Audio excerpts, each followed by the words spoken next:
कोकणी माणसाच्या सान्निध्यात अनेक वर्ष जवळून काम करणाऱ्या डॉक्टर मिलिंद कुलकर्णी यांनी कोकणी माणसाचं अंतरंग अतिशय खुमासदार शब्दात मी कोकणचो डॉक्टर या पुस्तकातून वाचकांच्या समोर मांडला आहे.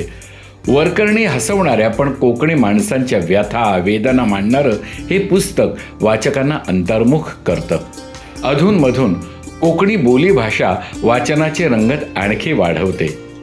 म्हणूनच आपल्या या ललित लेखनाला लोकमत साहित्य पुरस्कार देऊन सन्मानित करीत आहोत.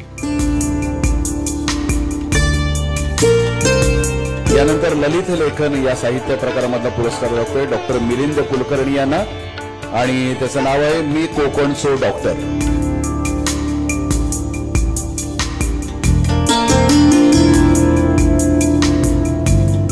सर्वप्रथम आपल्याला अभिनंदन सर, आपल्याला लोकमत साहित्यिक पुरस्कार हा मिळालेला आहे. तर काय अनुभव सांगाल आपल्या या पुरस्काराबद्दल? मी डॉक्टर मिलिंद कुलकर्णी कोकणात कणकवलीजवळ प्रॅक्टिस करतो आणि आज लोकमतने एका कोकणातल्या एका छोट्या डॉक्टरची दखल घ्यावी हे मला असं वाटतं की माझ्या सगळ्या कोकणातल्या माझ्या सगळ्या पेशंटना की आयुष्यात कधी जे वाचणार नाहीत माझं पुस्तक, कारण ते वाचणारच नाहीत पुस्तक ते, पण त्यांच्या सगळ्या कहाण्या तुमच्यापर्यंत समाजापर्यंत पोचवणं, त्या कोकणी माणसाचं चांगुलपण पोचवणं आणि त्या कोकणी माणसामध्ये किती चांगुलपणा भरला आहे याचं अनेक उदाहरणं त्या पुस्तकामध्ये आहेत. आणि मला असं वाटतं की आपल्या माणसाचा, आपल्या पेशंटचा जो सध्या डॉक्टर आणि पेशंटचं नातं जे बिघडत चाललं आहे, मला असं वाटतं की या पुस्तकानं जर पुन्हा एकदा ते जर प्रस्थापित झालं आणि तो ओलावा जर पुन्हा निर्माण झाला की सध्या डॉक्टर आणि पेशंटचं नातं जे इतकं वृक्ष झालं आहे त्याला जर ह्युमन फेस आला, जर त्याला चांगुलपणा आला, त्याच्यामध्ये जर परत एकदा ओलावा आला, तर मला असं वाटतं की या पुस्तकाचं सार्थक होईल.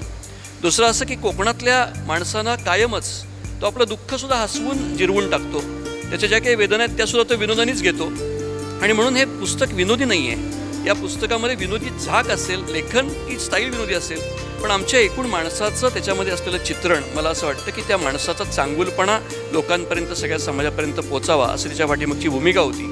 लोकमतसारख्या एका मोठ्या व्यासपीठानं ही संधी द्यावी. मला असं वाटतं की यामुळं अनेक लोकांपर्यंत हे पुस्तक पोचेल आणि परत एकदा डॉक्टर आणि पेशंटचं नातं चांगल्या पद्धतीनं प्रस्थापित व्हायला मदत होईल. त्यामुळे लोकमतचे राजेंद्रजी आणि सगळी टीम लोकमतची यांचे परत एकदा मी मनापासून आभार मानतो.